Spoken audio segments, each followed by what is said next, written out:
사사기 6장 11절부터 24절까지의 말씀입니다.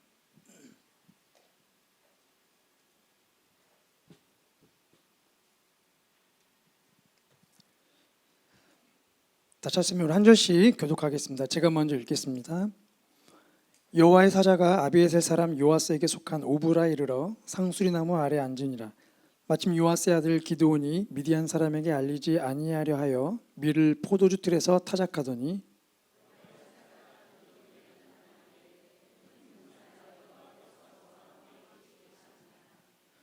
기드온이 그에게 대답하되 오 나의 주여 여호와께서 우리와 함께 계시면 어찌하여 이 모든 일이 우리에게 일어났나이까. 또 우리 조상들이 일찍이 우리에게 이르기를 여호와께서 우리를 애굽에서 올라오게 하신 것이 아니냐 한 그 모든 이적이 어디 있나이까. 이제 여호와께서 우리를 버리사 미디안의 손에 우리를 넘겨 주셨나이다 하니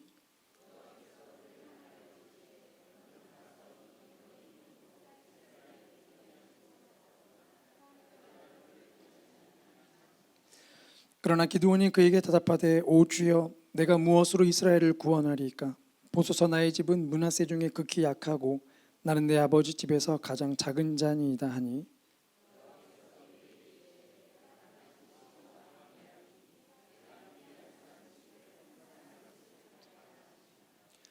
기드온이 그에게 대답하되 만일 내가 주께 은혜를 얻었사오면 나와 말씀하시니가 주 되시는 표징을 내게 보이소서.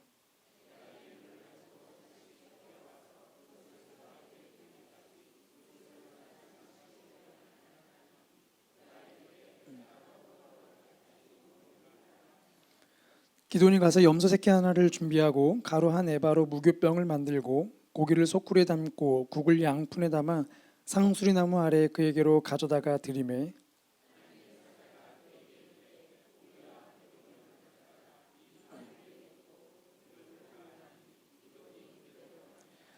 여호와의 사자가 손에 잡은 지팡이 끝을 내밀어 고기와 무교병에 대니 불이 바위에서 나와 고기와 무교병을 살랐고 여호와의 사자는 떠나서 보이지 아니한지라.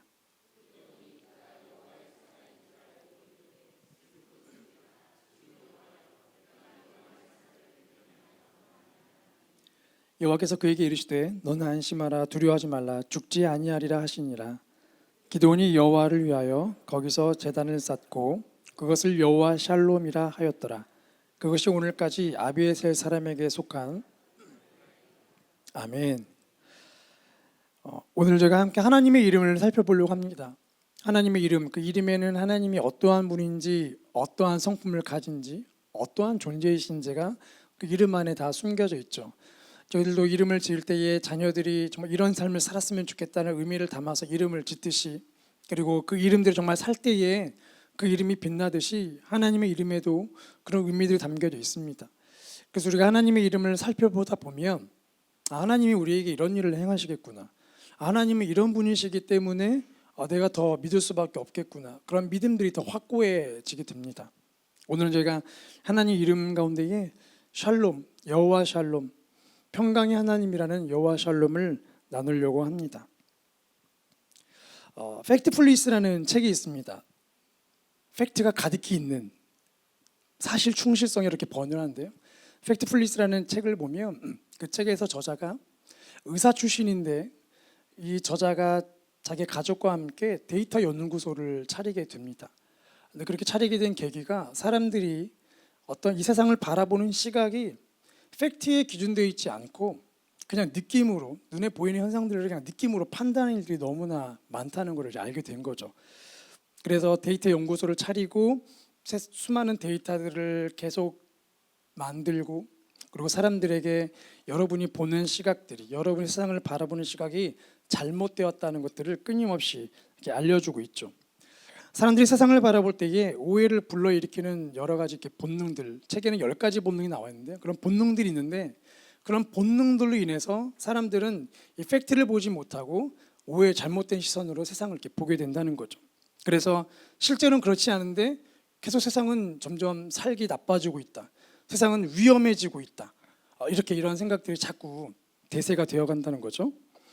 그래서 이 저자는 23년 전, 20년 전, 30년 전 자료를, 그 자료와 현재 자료를 계속 끊임없이 비교하면서 여러분이 말하는 것처럼 세상은 더 나빠지고 있지 않다, 그러면서 비행기 사고율이 얼마나 줄어들었는지, 테러가 얼마나 많이 줄어들었는지, 어린이 익사 사고가 얼마나 많이 줄어드는지, 5세 이상의 어린이들이 옛날에는 많이 죽었지만 지금 죽는 일이 거의 희박해졌고, 또 문맹률은 얼마나 많이 올라갔고, 또 여성의 교육, 여성의 인권도 얼마나 많이 올라갔고, 또 시간대는 많이 줄어서 세계를 여행할 수 있는 그런 여러 가지 자료들을, 또 점점 보건율도 올라가고 있어서 깨끗한 물을 먹는 사람이 더 많다. 이거를 정확하게 팩트의 수치를 넣어서 데이터를 만들어서 보여주면서 세상은 점점 살기 어려운 게 아니라 더 좋아지고 있다라고 팩트를 통해서 이야기를 하고 있죠.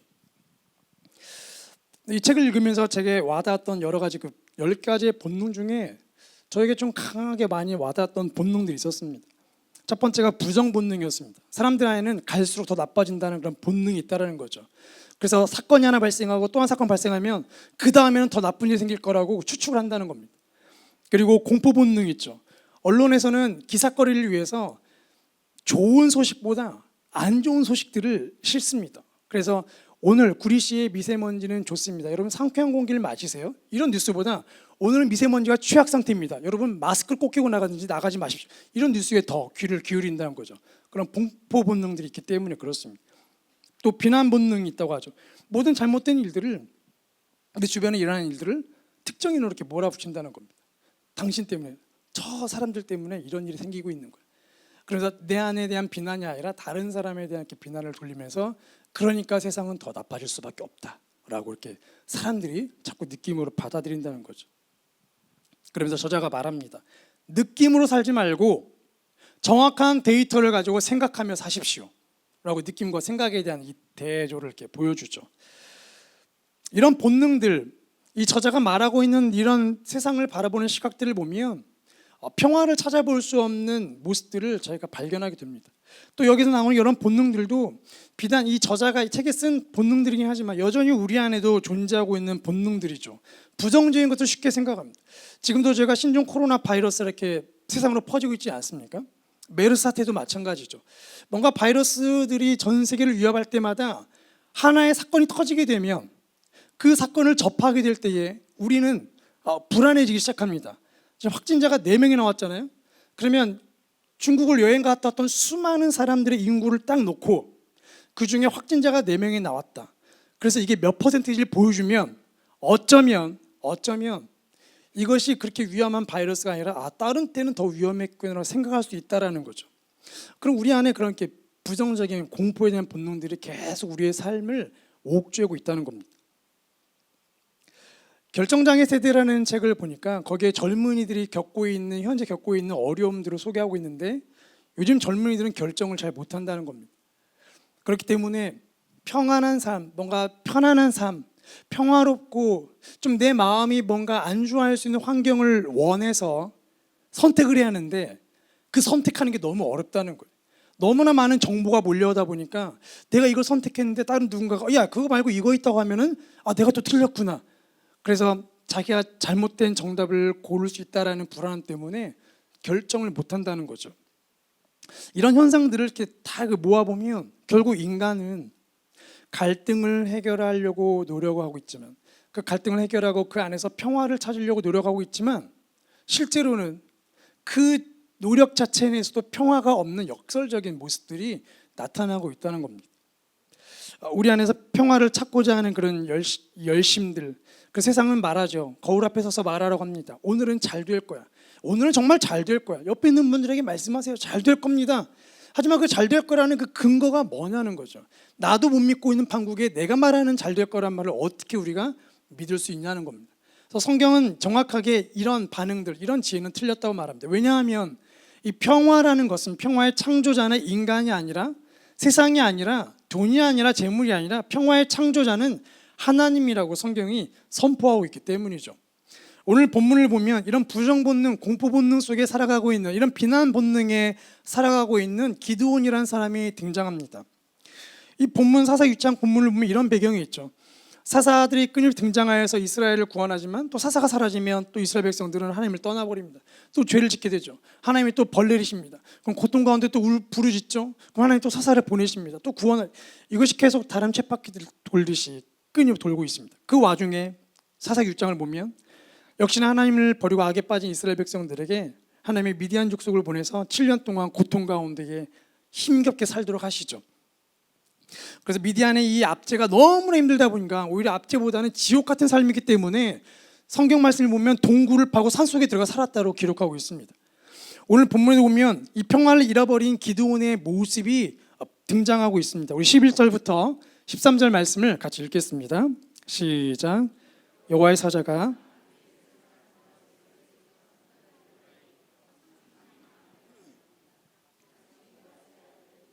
미디안 사람에게 알리지 아니하려 하여 밀을 포도주 틀에서 타작하더니 여호와의 사자가 기드온에게 나타나 이르되 큰 용사여 여호와께서 너와 함께 계시도다 하매 기드온이 그에게 대답하되 오 나의 주여 여호와께서 우리와 함께 계시면 어찌하여 이 모든 일이 우리에게 일어났나이까. 또 우리 조상들이 일찍이 우리에게 이르기를 여호와께서 우리를 애굽에서 올라오게 하신 것이 아니냐 한 그 모든 이적이 어디 있나이까.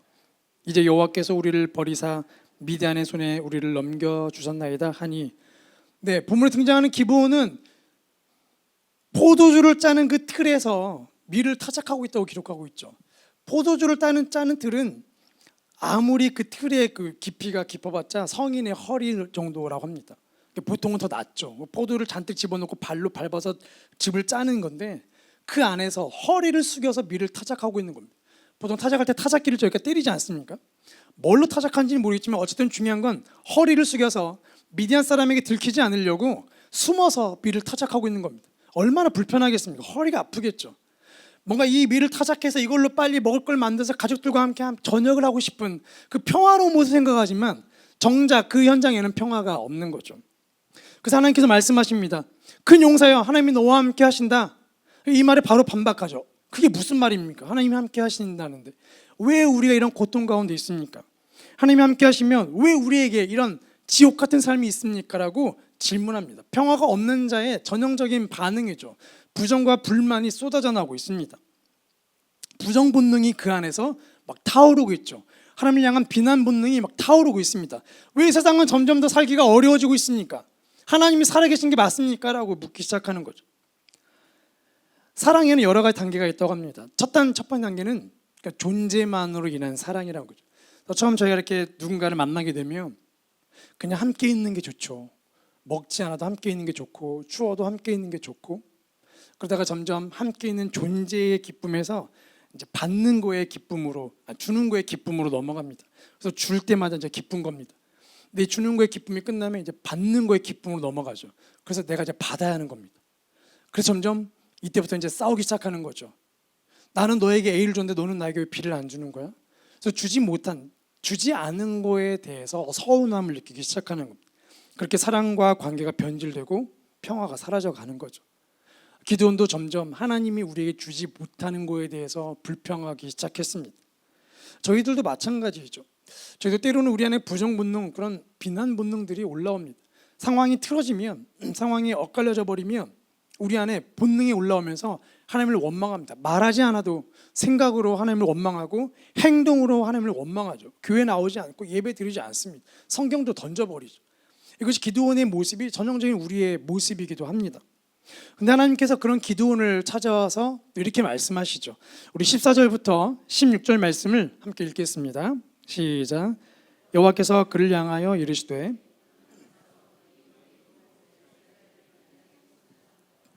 내가 너를 보낸 것이 아니냐 하시니라. 그러나 기드온이 그에게 대답하되 오 주여 내가 무엇으로 이스라엘을 구원하리이까. 보소서 나의 집은 므낫세 중에 극히 약하고 나는 내 아버지 집에서 가장 작은 자니이다 하니 여호와께서 그에게 이르시되 내가 반드시 너와 함께 하리니 내가 미디안 사람 치기를 한 사람을 치듯 하리라 하시니라. 하나님께서 말씀하시죠. 내가 너를 보내니 너의 힘으로 구원하라.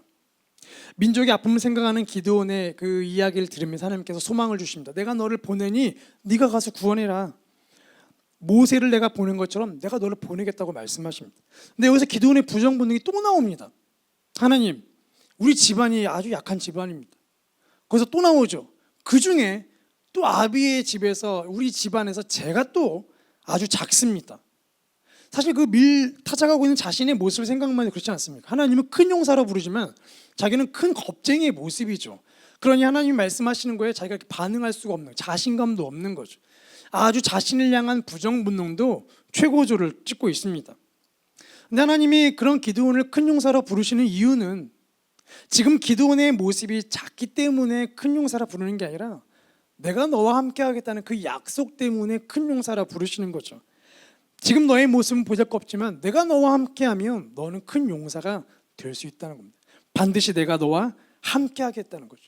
우리가 큰 용사가 되는 것, 우리가 내 자신을 바라볼 때에 부정 본능이 있고 나 같은 연약하고 이런 조촐하고 못난 것 같은 우리 자신을 볼 때에는 그렇게 바라보는 시각이 아주 정확하죠.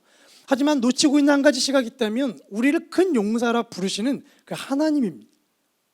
결국 기드온도 한숨을 쉬고 소망을 잃어버린 상황에서 하나님을 만나고 있지만 하나님이 약속을 하시지만 여전히 그의 마음 가운데는 소망을 찾지 못하는, 여전히 마음에 평화가 없는 상태를 보게 되죠. 그런 기드온이 이제 하나님께 한 가지 요청을 하기 시작합니다. 우리 17절 말씀 읽겠습니다. 시작. 기드온이 그에게 대답하되 만일 내가 주께 은혜를 얻었사오면 나와 말씀하신 이가 주 되시는 표징을 내게 보이소서. 네, 하나님께 요구를 하죠. 표징을 보여주십시오. 여기 나오는 표징이라는 단어는 표적이라는 단어, 요한복음에 나오는 표적이라는 단어 똑같은 단어입니다. 놀라운 기적, 어떤 마법, 와 이런 사건이 아니라 놀라운 사건을 통해 하나님이 진짜 하나님이라는 것을 보여주는 그 사건을 표징이라고 합니다. 그래서 하나님이면 놀라운 일 해보십시오 이게 아니라 하나님이기 때문에 하나님 되심을 보여주십시오라는 겁니다. 그러니까 하나님이라는 걸 인정하고 있기 때문에 그 하나님 되심을 보여달라는 거죠. 그 안에 그래도 하나님을 향한 믿음이 있는 것을 보게 됩니다. 그래서 하나님께서 그에게 불가능한 상황을 보여주시죠. 고기를 가져와라, 떡을 가져와라, 국을 가져와라. 그리고 바위 위에 고기를 올려놓고 떡을 올려놓고 국물을 부어라. 그리고 천사가 지팡이로 바위를 치자 바위에서 불이 나와서 그 모든 것을 태워버립니다. 불가능한 상황을 만드시고 그것을 가능한 상황으로 바꿔버리시죠. 이 기적, 이 표징을 보고 기드온이 이렇게 반응을 하죠. 우리 기드온의 대답을 한번 같이 읽어보겠습니다. 22절부터 24절까지 읽겠습니다. 시작. 기드온이 그가 여호와의 사자인 줄을 알고 이르되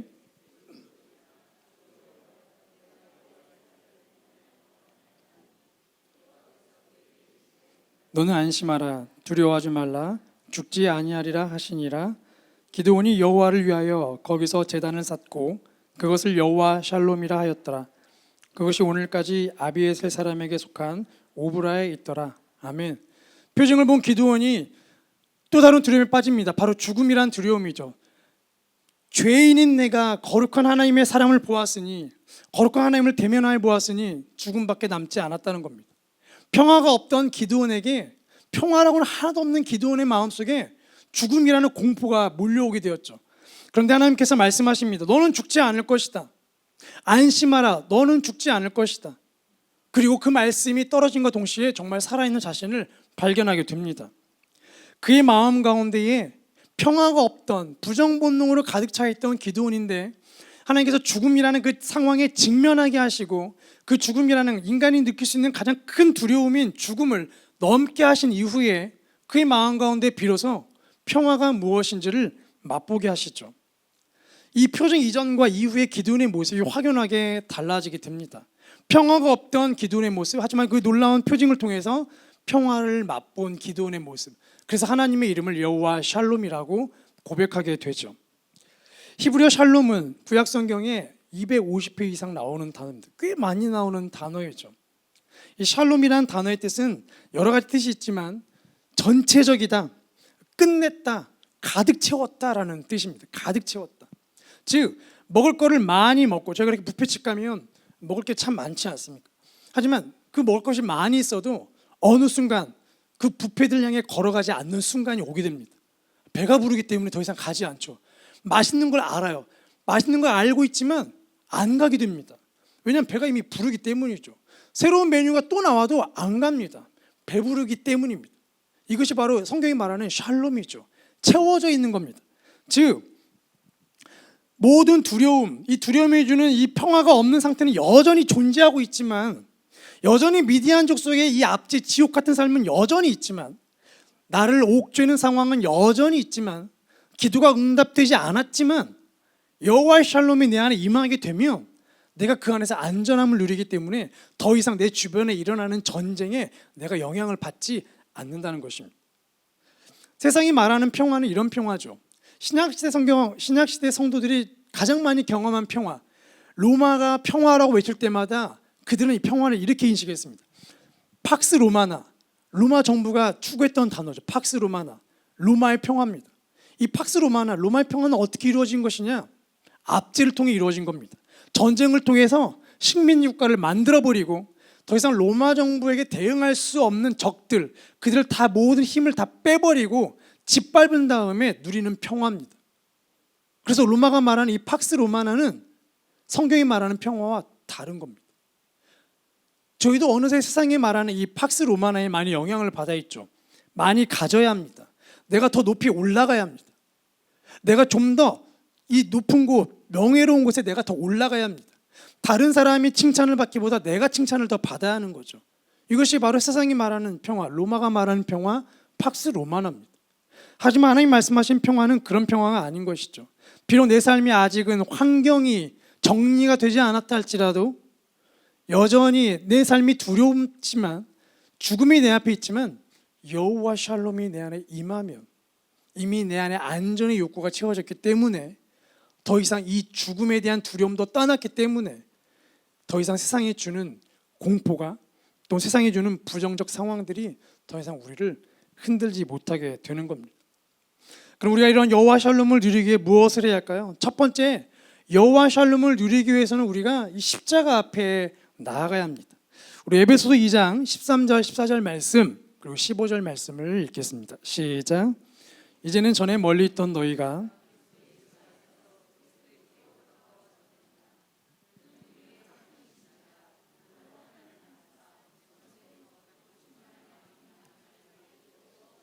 네, 16절 말씀 읽겠습니다. 또 십자가를 이 둘을 한 몸으로 하나님과 화목하게 하려 하심이라. 에베소 2장 말씀을 보면 전에 멀리 있던 너희가 그리스도의 피로 가까워졌다라고 기록하고 있습니다. 그는 우리의 화평이신지라. 예수는 우리의 화평이시다. 하나님과의 이 멀어진 관계를 다시 평화로 묶으셨다 말씀하시죠.